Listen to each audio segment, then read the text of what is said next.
Uzr videomiz bo'linib ketdi. Bu davomi. Fermada 13 ta sigirga 16 kunga yetadigan ozuqa bor. 8 ta sigirga.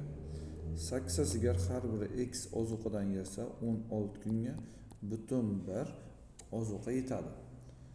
Lekin ularga 2 kun yedi 8 ta sigirimiz 2 kun yedi va ularga yana 8 ta sigir qo'shildi. Jami 16 ta sigir bo'ldi. Ularning har bir ozuqasi X'dan necha kunga yetadi degan savol qo'yiladi. Ya'ni butun bir. Endi bu yerda X topib olishimiz mumkin bo'ladi bemalol. Bitta sigirning yeydigan ozuqasi 1 taqsim 8 kari 16 bo'ladi. Bu yerda X o'rniga qo'yib yuborishdan T ni topishimiz mumkin bo'ladi.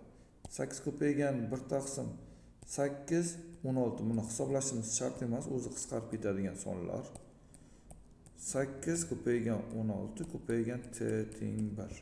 8 bilan ketdi, 2 bu bilan ketdi. 1 taqsim 8 16 bilan ketdi.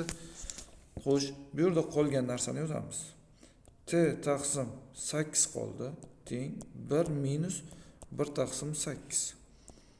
T taqsim 8 teng 7 taqsim 8. Xulosa kelib chiqadi 8 lar ketganda T teng 7. Ozuqa 7 kunga yetadi. 2 kun yedi va yana degan savolni qo'ydi. Endi ozuqa necha kunga yetadi? 7 kunga yetadi.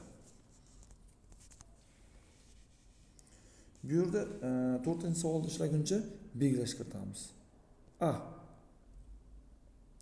Bunisini B deb belgilab olamiz va tenglikda davom ettiramiz.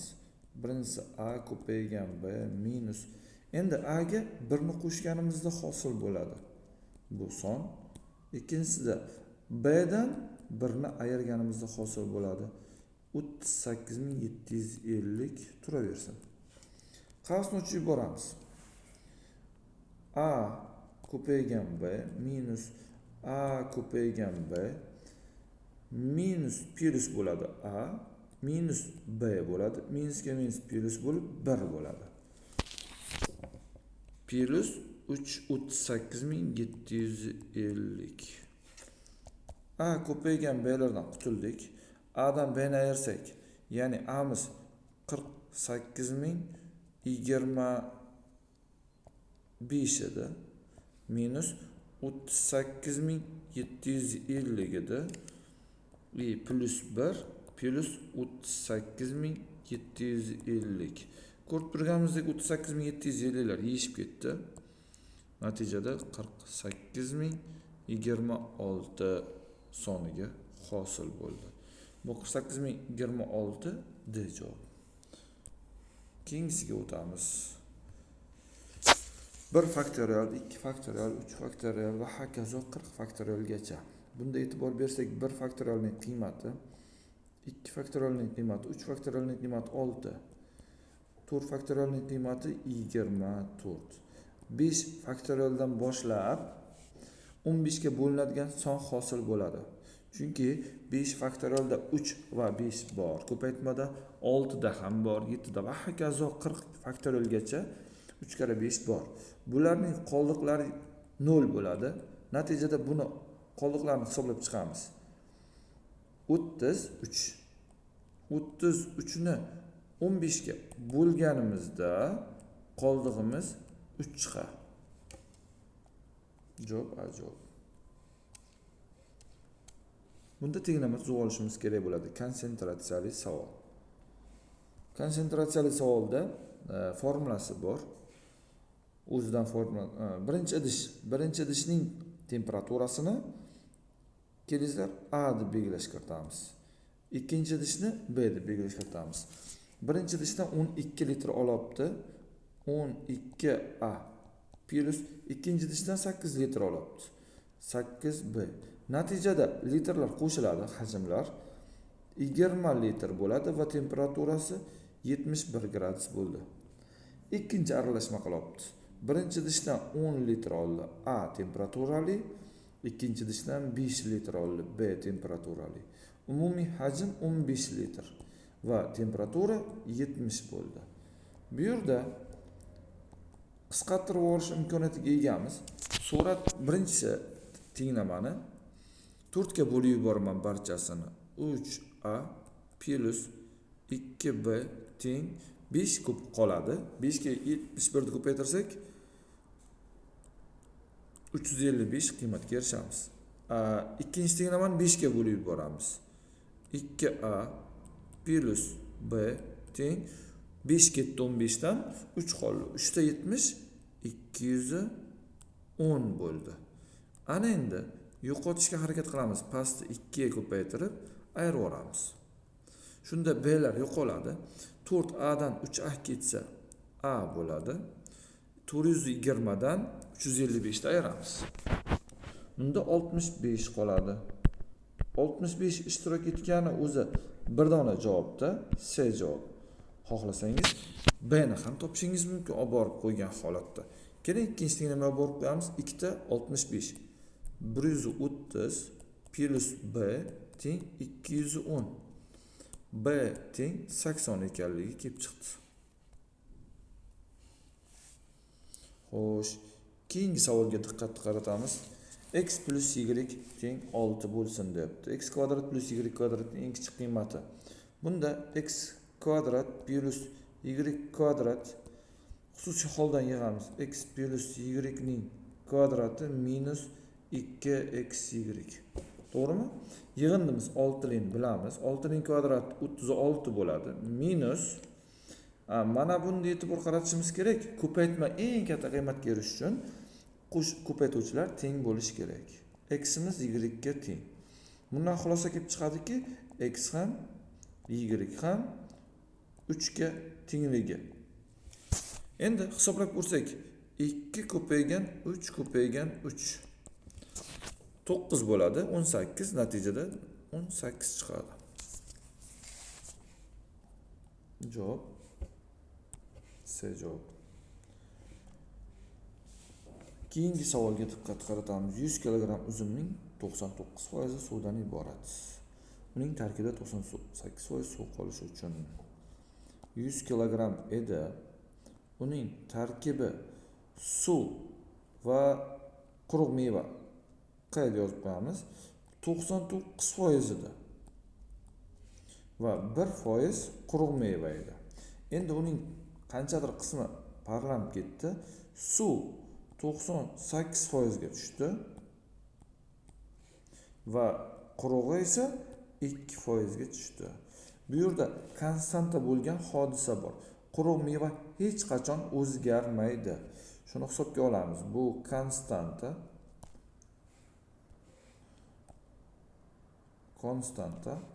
Mana bu ham konstanta. Bundan xulosa kelib chiqdiki, 100 ning 1% x ning 2% ga teng. 100lar ketdi. 2 bo'lib o'tsa x teng 50 kg. Uning 99% suv edi. Uning tarkibida 98% suv qolishi uchun necha kilogramm qurish kerak? 50 kilogramm qurish kerak. Xo'sh, moduldan bir marta musbat chiqadi, bir marta manfiy chiqadi. Musbat chiqqan vaqtda surat mahraj bir xilligi uchun 1 ga erishadi va manfiy chiqqanda minus 1 ga erishadi. 0 hodisasi ro'y bermaydi. Surat 0 bo'lish hodisasi amalga oshirilganda mahraj ham 0 bo'lib qoladi. Shu sababli 0 hodisasi ro'y bermaydi. Javob minus 1 bo'ladi. Bu modulli tenglamani kvadratga ko'tarish usulidan osongina ishlab qo'ysak bo'ladi. Kvadratga ko'tarib yuboramiz. 9x kvadrat minus 6x plus 1 teng x kvadrat plus 4x plus 4. X kvadrat o'tdi 8x kvadrat minusdan o'tdi 10x va minus 3. Buni amalga oshiramiz. 4x chala vet usulidan foydalanamiz. 4x va 2x. Ko'rib turganimizdek mana bu yerga 3 ni qo'ysak, bunga 1 ni qo'yamiz. Natijada hisoblasak 4x ga 2x ko'paysa 8x kvadrat va hisoblab natija o'z holiga qaytadi. X birimiz teng ekan minus 1 taqsim 4 ga. x 2miz teng ekan 3 taqsim 2ga. Ilzar yig'indisini so'raganligi uchun 3 taqsim 2dan ayiramiz 1 taqsim 4 ni. Manfiy bo'lganligi uchun ayriladi. 2 berib yubordik. 6 5 taqsim 4 degan natijaga erishamiz. Ko'rib turganimizdek javobimiz shu. D javob.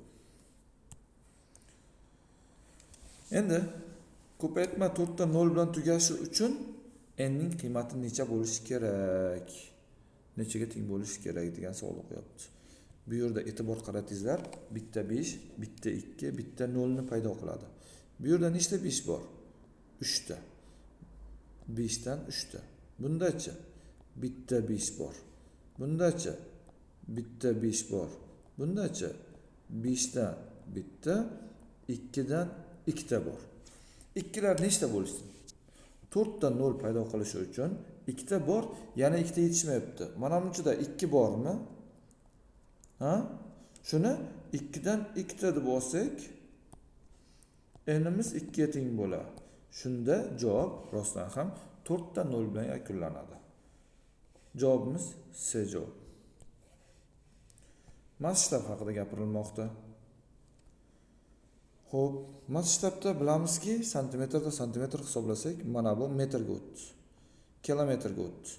Bu demoqchiki, 1 santimetrga 40 kilometr joylashtirilgan.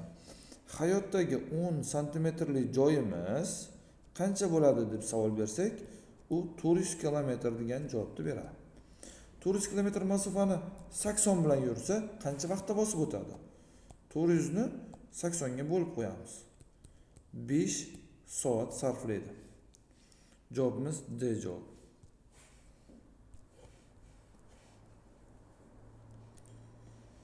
Endi bu sonlarni 120 sonini bu nisbatda bo'lsak, bitta, ikkita, uchta.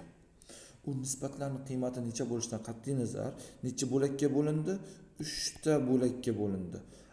Shu sonlarning o'rta arifmetikini toping deydigan bo'lsa, baribir suratga yig'indini yozamiz. Yig'indimiz esa 120 ga teng. 3 ta songa bo'lingancha 3 ga bo'lib qo'yamiz. Nechta son bo'lsa, o'rta arifmetikni topish uchun ularning yig'indisini soniga nisbat. Javob 40 chiqadi. Oddiygina javob.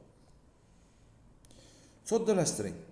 Keling, x ning 4-si plus 2 ta x kvadrat y kvadrat plus y ning 4-si deymiz. Bitta x kvadrat bilan y kvadratni ayirib yuboramiz. O'z holatiga qaytadi. X kvadrat plus y kvadrat minus xy. Ko'rib turganimizdek, mana bu narsa bizga nimani beradi? X kvadrat plus y kvadratning kvadratini minus x y ning kvadrati. A kvadrat minus b kvadrat hosil bo'ldi. Makhraj o'zgargani yo'q. Minusdan x y. Ko'rib turibsizki, a kvadrat minus b kvadratdan ikkita qasgacha olaman suratni. X kvadrat plus y kvadrat minus xy.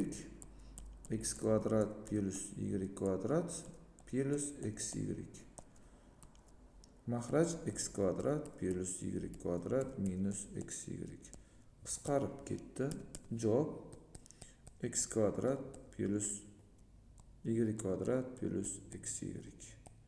Qiymatga erishdik. Javobimiz A javob. Xo'sh, keyingi tenglamaga e'tibor qaratamiz.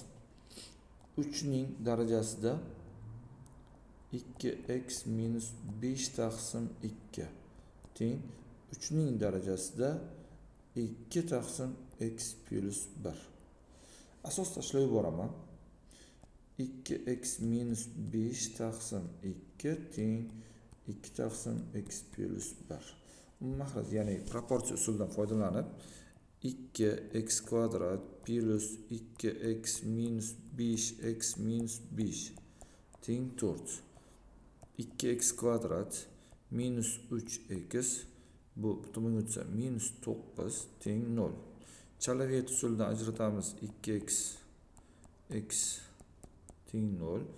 3 bu plyusdan bo'ladi.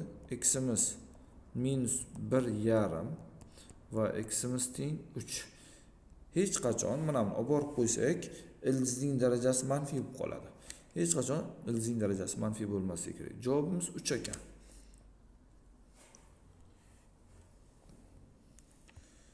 Xo'sh, bizda o'rta arifmetikani toping deyapti.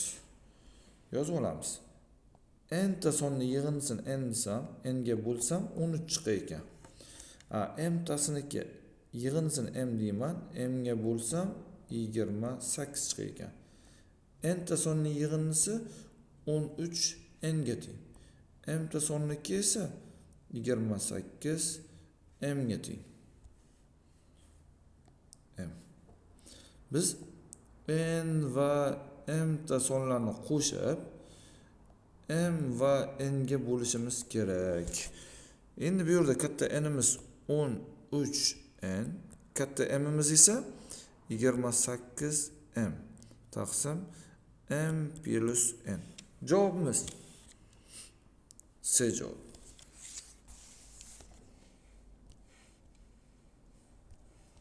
Buni hisoblashda amalga oshiramiz. Kelingizlar, suratdagi 3,21 da 2,21 plus 1 deb yozib olsam. 5,95 minus 4,44. 2,21 5,95 plus 1,51. Qavsni ochishda amalga oshiraman. 2,21 ko'paygan 5,95 plus 1 ga ko'paysa o'zi 5,95 minus 4,44. Makhraj 2,21 ko'paygan 5,95 plus 1,51. Ko'rib turganimizdek mana buni qiymati 1,51 ga teng. Suratda makhraj paydo bo'ldimi? Uni qiymati 1 ekan. Ko'rishimiz mumkin. Javobimiz A javob. Xo'sh, keyingisida mana bu narsani buni tagidan yozaman. 25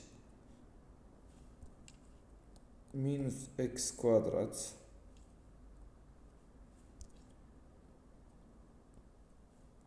minus 15 minus x kvadrat teng t deb yozib ikkalasini ko'paytirib olamiz.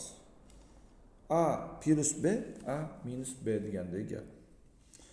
Xo'sh, ildizlar ketadi, a kvadrat minus b kvadrat bo'ladi. Ildizlar ketganda 25 minus x kvadrat minus 15 minus bo'lib ochilishi kerak. Minus ta'sir etadi-da. Plus x kvadrat teng 5t. X kvadratlar yeyishib ketdi. 5t imiz teng 10 ga, t imiz teng 2 ga. Qiymatini so'ralganda javob 2. Bu 2 sonning ko'paytmasi 192 deyapti. A ko'paygan b 192. Ko'k esa 48 ekan. Kubini so'ramoqda bizdan. Bu sonlarning kubini toping. Bizda mana bu formulamiz bor. A ko'paygan b imiz teng kub ko'paygan kuk. Bundan kubni topmoqchi bo'lsak, a ko'paygan b ni kukka bo'lib yuboramiz. A ko'paygan b imiz 192, kukimiz 48.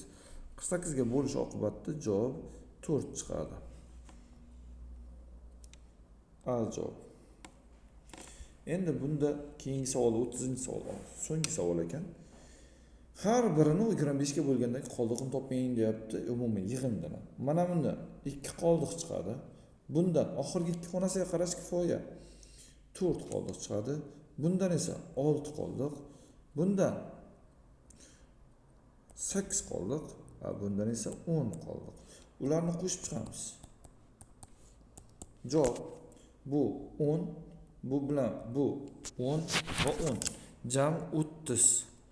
30 ni 25 ga bo'lsak, qoldig'imiz 5 chiqadi. Ko'rib turganimizdek, javobimiz D javobi. Va testimiz yakunlandi.